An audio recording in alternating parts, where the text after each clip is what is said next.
Good morning, guys. Welcome to day 122 until I'm a YouTube millionaire. And for this one, it's going to be a review of Letters from a Stoic by Lucius Seneca. Now, this book was written basically as a dialogue between Seneca, Lucius Seneca, and Lucilius, who was one of the children of the emperor at that time. Now, Lucius Seneca was born around 4 AD, so right around the time when Jesus was alive, and the emperor of his youth was Tiberius Caesar, for the Roman Empire. But Lucius Seneca was a Stoic, obviously, and his perspective or his philosophy on life, which is basically, so the way I see it, there are two different types of philosophies in general. The first one is the theoretical philosophy, where you develop entire realms of thought, like, say, the cognitive theoretic model of the universe being a construction for the whole of what it is to think, meta-thinking, metaphysical, metaphilosophical. And you have Immanuel Kant's categorical imperative. You have I Think, Therefore I Am by Rene Descartes. People who create entire modalities of thought within the idea of philosophy. And then you have those who have a philosophy that is designed to help you live a better life. That's really what Stoicism is. It's the application, kind of the engineering side of philosophy. So you have the theoreticians, and then you have the engineers. Both are extremely important, and both have their place. Seneca would be a philosophical engineer, in my perspective. But his philosophical perspectives, nevertheless, were so difficult for the general public to accept at that time that he was actually banished to the island of Corsica, I believe it was, when he was in his 50s. Right around near the end of his life, and was brought back into the fold of the empire so that he could teach Lucilius, the soon-to-be emperor of the Roman Empire. And the way this book is written is a dialogue. It's basically them writing letters back to one another. You never get the letters of Lucilius, the ones he wrote to Seneca, but he writes back to Lucilius with the various ideas that he has, the various philosophical teachings. And it was actually designed intentionally, and they say so much in the book, to where it was not just meant to be for Lucilius. It was meant to be actually broadly publicized about the intelligentsia of the Roman Empire at that time, so that they could all read it as well and get the full brunt of Seneca's philosophical teachings with respect to Stoicism. Basically, what you see me doing here with you, with all these videos, and my ability to talk to you directly, if you were to send letters or communications back to me, let's say it were a recorded telephone call or a recorded Skype, that's the equivalent of this. I'd have the Skype call recorded and posted to my YouTube channel for everybody to see. And any ideas that came about from that, everybody would be able to glean. It's a very good philosophical book. Lots of really good concepts in it. I have a bunch of notes written here. I'm going to go ahead and go through them.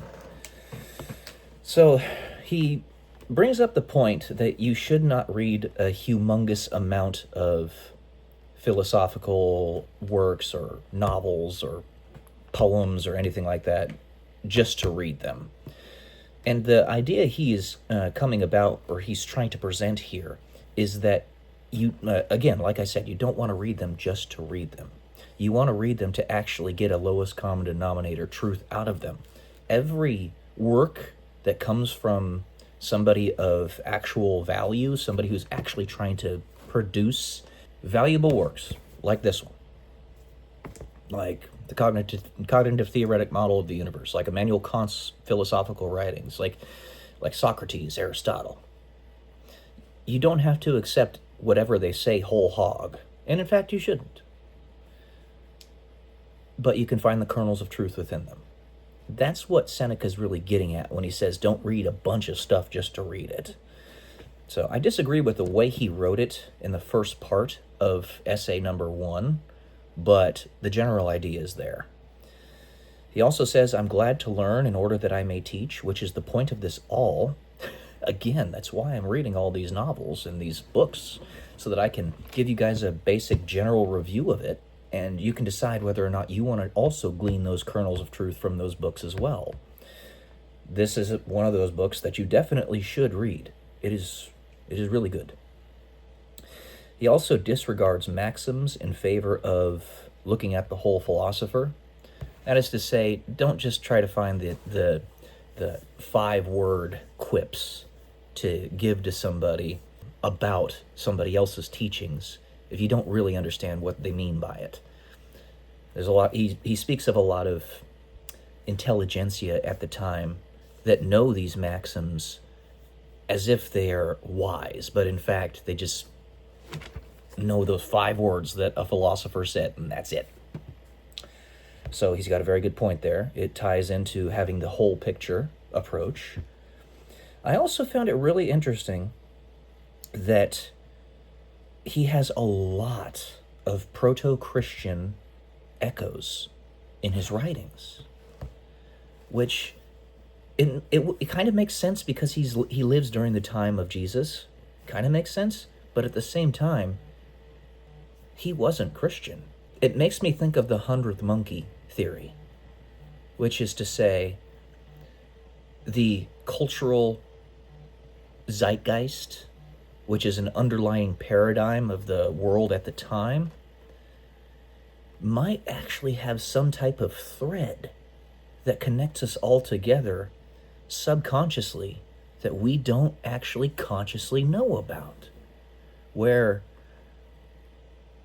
a great thinker 2,000 miles away on the planet spouts out some amazing ideas that have a ripple effect on everybody around them. And those ripples, without you even knowing, reach all the way over to you in your subconscious, because we're all connected. And this also harkens to the idea, why would Jesus even come to a province of the Roman Empire at all? It's because he believes, that there was something salvageable within Rome.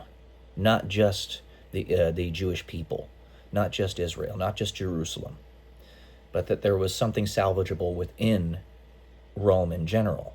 Pontius Pilate, who had great respect for Jesus, had to do what he did, and Jesus told him that he was required to do it, partially so that Rome would stay stable, at least for a couple hundred more years.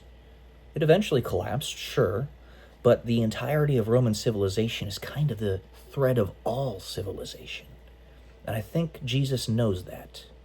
More than I think. I'm almost certain of it, which is why he decided to dive in to history at that point in time. The specific spot that he went, basically to be the center around which everything rotates. It was brilliant. And, tying into the fact that, or the idea that Rome is kind of the thread of all of human civilization, there are rhymes in this book from like Virgil and other great authors of the time, Homer, where the words still rhyme, even after they've been translated, rewritten, and all that stuff for thousands of years. They still rhyme. Not all of them, but some of them. And I think it's because when you look at a lot of Latin words, they're almost identical to some words in English today. All right, we even have some that are, in fact, identical. It's because it's the underlying thread of it all. So sometimes you will encounter rhymes that still, in fact, rhyme. It's crazy. It just makes the point that this is our cultural thread of all civilization right here. So yeah, he lived from 4 AD to 65 AD, and the way he died, which was very, very brutal, was intentional. He actually made a scene of his own death because he was told to commit self-deletion when it came to the end, which was very popular in Rome at the time. When you fell out of favor with the emperor, they wouldn't unalive you themselves. They would tell you to commit self-deletion. And the way he did it was brutal, intentionally. When you read the letters, it's almost as if he was telling the emperor and the leadership that I want my life to end in a way that is memorable.